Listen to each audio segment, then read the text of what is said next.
Hey, grade 10s, we are starting with factoring.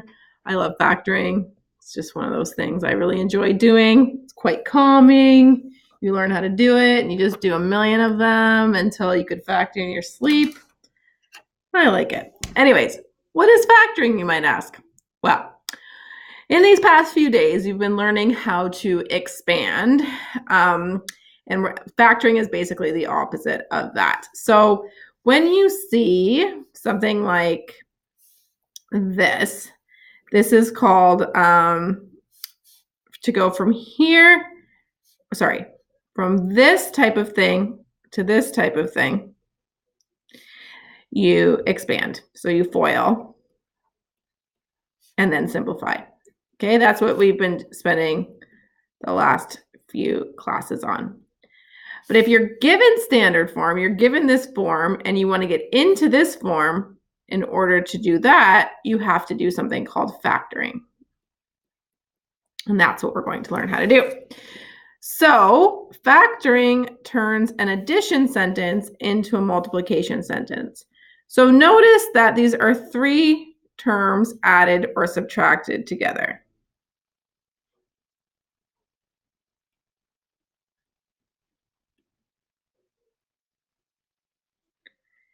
And in factored form, you have this will turn into a number and this will turn into a number.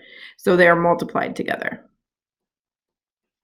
This is useful in finding x-intercepts, which we'll get into later on.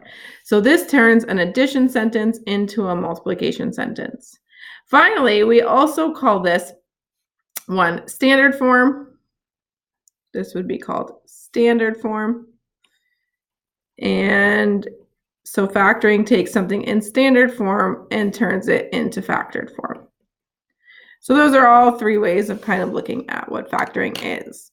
So factored form is useful because we can determine the zeros, and then from that, you can determine the vertex.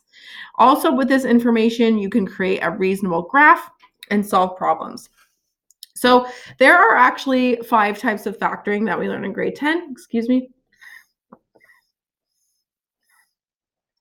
Today we're going to learn 2 of them. We're going to learn about common factors and we're going to learn about difference of squares. So a common factor is a term, okay, so some number and variables that can be removed from all terms in the polynomial. So basically by removed, I mean divided out, okay? So it can be divided out. Okay, so similar to a common denominator, for example, it's something that is the greatest common factor. So we're just going to take a look at these. So between 4x and 2, first you look at the number. So between 4 and 2, the largest number that can be divided by both of them is 2. And then this term has an x and this term doesn't. So there's no variable that can be factored out. There's no common factor with a variable. It's just the 2. However, with this one, we can see that the number 4 is the greatest common factor, but then also each term has at least one x. So both of these terms could be divided by 4x evenly, can be divided out evenly. Okay. Now with this one, we look at the 6 and the 8. The greatest common factor for the numbers is 2. And then this has an a squared, so 2 a's, a times a, and this has just an a. So again, a is the greatest common factor, so 2a together. For this one, again, first you look at the numbers. So between 8 and 12, 4 is the greatest common factor. And then we look at a cubed and a squared. So how many a's can be divided out by either of them? Well, the most is 2. All right, that is the greatest common factor. Okay, for this one, again, we start with looking at the numbers. So between 8 and 12, the greatest common factor is 4. Now we look at the x's. This one has an x squared, so x times x. This one has x to the power 4, so that's 4 x's. So x squared is the greatest common factor. That's the greatest x value that can be, or exponent on x, that can be factored out or divided. Now we look at the y's. So this one has 3 y's. This one has 1. So 1 is the greatest common factor. Okay. Try this one on your own if you're up for a little challenge. It is 2 is the number. X squared is the greatest x. Looking at the y's, y squared is the greatest y. And looking at the z's, they both have z squared. So that is able to be divided out evenly. Okay, sorry these got cut off here. To factor a polynomial using common factoring, remove the greatest common factor as the first factor and then divide each term to obtain the second factor. All right, so we already determined here that we can take out a 2. So now we start a bracket. So remember, we're undoing the expansion. So it's like we're undoing the distributive property. So we divide each of these terms by 2. We divide each term by the greatest common factor. So 4x divided by 2 is 2x, and minus 2 divided by 2 is minus 1. So again, this I found out because it was 4x divided by 2. And this I found because it was minus 2 divided by my greatest common factor of 2. So this is the factored version of this. They are both equivalent statements. Now you can test to make sure you did it right by distributing it back out. So 2 times 2x is 4x. 2 times minus 1 is minus 2. You get back to the original, so you know you got it right. Okay, let's go to the next one. So again, the greatest number we can take out is 4, and then we can take out an x. All right, so now what we put here is 8x squared divided by 4x. So think about it. The 8 divided by the 4 is 2. And the x squared divided by x is just x. If you forget the rule, you just subtract the exponents. Okay, now our term here is our minus 4x divided by what we took out, which is the 4x. So 4 divided by 4 is 1, minus 1. X divided by x is just 1, so you just take out minus 1. Again, you can expand to make sure that you did it correctly. 4x times 2x is 8x squared. 4x times minus 1 is minus 4x, so I did it right. All right, let's go to the next one. So we decided that the greatest common factor here is 2a. So 6 divided by 2 is 3. A squared divided by a is a. Okay, now plus 8 divided by 2 is plus 4. And a divided by a is just 1, so we just leave it like that. Okay, 8a cubed minus 12a squared. We decided that 4a squared was the greatest common factor. So 8 divided by 4 is 2. A cubed divided by a squared is a. 12 divided by 4 is 3. And then no more a's there. All right, let's try this one. So we decided here that the greatest common factor was 4x squared y. So now just do one at a time. So 8 divided by 4 is 2. X squared divided by x squared is just 1. So we don't need to write that. Y cubed divided by y is y squared. Now just if you need to be reminded, y cubed divided by y, you just subtract the exponents. 3 minus 1 is 2. Okay, minus, now 12 divided by 4 is 3. X to the power 4 divided by x squared is x squared. And y divided by y is 1. Okay, here we take out the 2x squared, y squared, z squared. Okay, 2 divided by 2 is 1. X cubed divided by x squared is just x. Y to the power 4 divided by y squared is y squared. And z squared divided by z squared is just 1. Then we add 4 divided by 2 is just 2. And then the rest are all just 1. So what you should notice is that we have not only factored everything, but we have done what we called fully factored everything. Notice that what's left in the brackets there's no more common factor that you would be able to take out.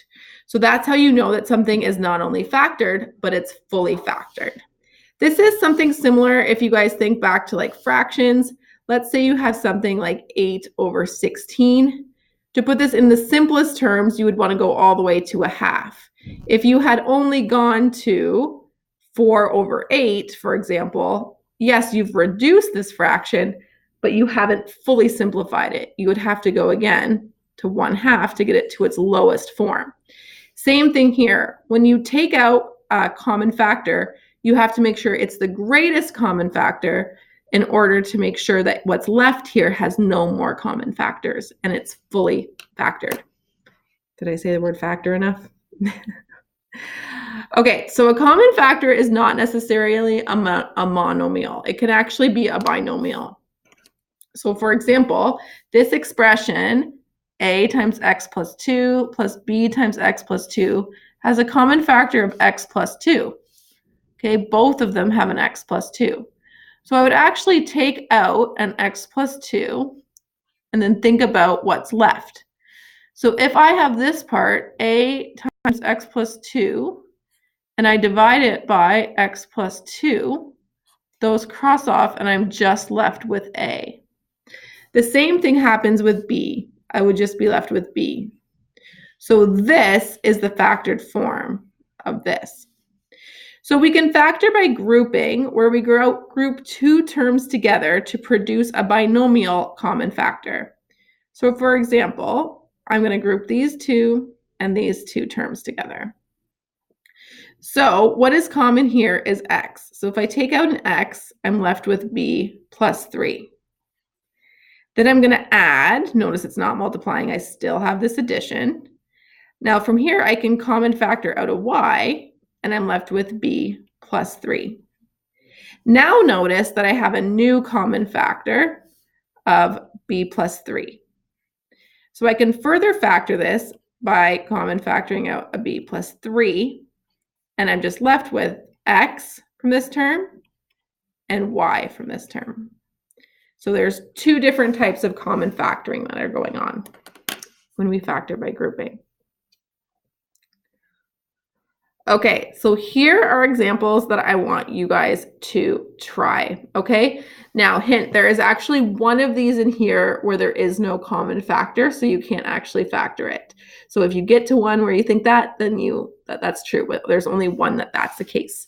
So I do want you to try these and bring them to the next class, and I will take them out. Okay, so here's a way that we can actually use common factoring to find the zeros and the vertex to do something useful.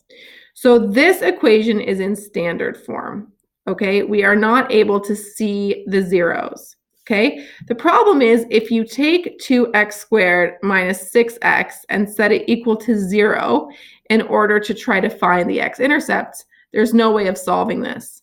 You can't collect like terms because these aren't like terms.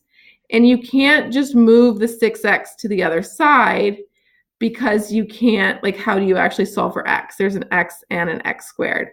So this doesn't work. So in order for us to actually find the x-intercepts, we set it equal to 0, but then we have to factor this side in order to actually solve, because we need a multiplication question so that we set the products equal to 0. It doesn't work with an addition sentence because any two numbers could add together to become 0 as long as they're opposite each other. But when you're multiplying two numbers together, one of those has to be 0. So we can take out the common factor of 2x, and then we're left with x minus 3 equals 0. So now either 2x is equal to 0, so x is equal to 0, or x minus 3, minus 3 is equal to 0, so x equals 3. So those are the zeros. The vertex now is halfway in between, so the x value of the vertex is 1.5, or 3/2. Okay, and you can put that in to find the y value of the vertex. So 2 times 3 over 2 squared minus 6 times 3 over 2.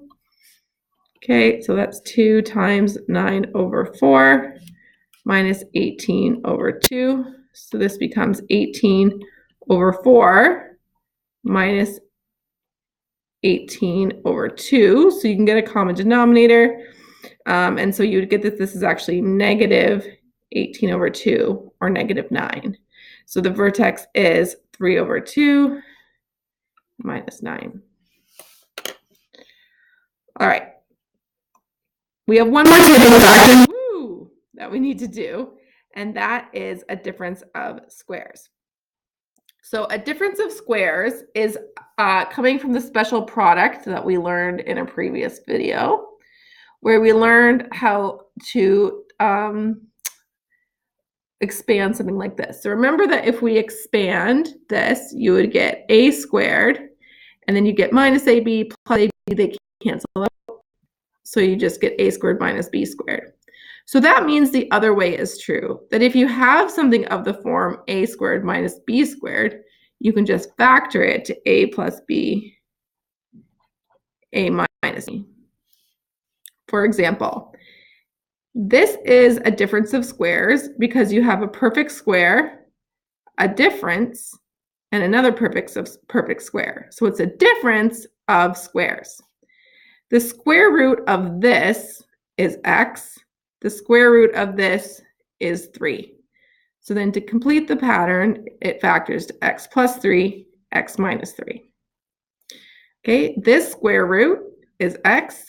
This square root is 4, and it's subtraction. So it factors to x plus 4, x minus 4. Okay, the square root of this term is 2x. Okay, the square root of 4 is 2. The square root of x squared is x. The square root of this term is 5, and it is subtraction. So the factoring is 2x plus 5, 2x minus 5. Right? The square root of this is 6a, and this, sorry, should be 81b squared. Square root of this is 9b. So we actually have a problem here before I do this. Almost didn't catch it. These, oh boy, are both divisible. There's a common factor. I just need my calculator. Okay, 36 and 81 both have a common factor of 9. So before we do this, we actually have to common factor out a 9 first. So you common factor out a 9, and you get 4a squared minus 9b squared. So you always have to look for a common factor first.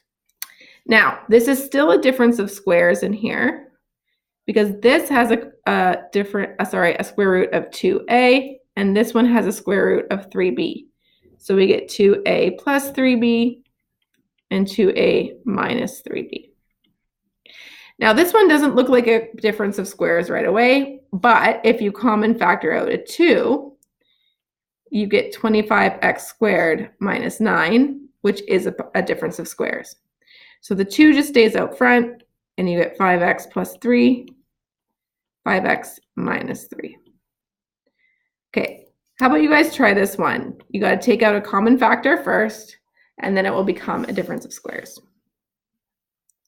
Okay, note guys that this pattern only works with a difference of squares. There has to be subtraction and not addition. And I would encourage you to think about why that's true. So last thing, find an algebraic expression for the area of the shaded region created by 2 squares. And that got cut off. So let me actually find what that question was. What is it called? There we go. Sorry, I have to print this to the other program, and because it was kind of tight, I must have just cut it off. I didn't realize that till now. Sorry, you can just fast forward through this if you have to. Oh, 3x plus 8. Okay. So this is 3x plus 8 on this side. All right, so find an algebraic expression for the area of the shaded region created by 2 squares. Okay, so the area would be it's the big square and I have to subtract the small square, that will give me the shaded region. So the big square is 3x plus 8 all squared minus the small one, which is x minus 2 all squared. So this is actually a difference of squares. Because here's a perfect square where the square root of this is actually 3x plus 8. And this is the difference.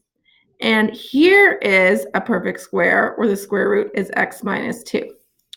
So to follow the pattern, remember it's first plus last, first minus last.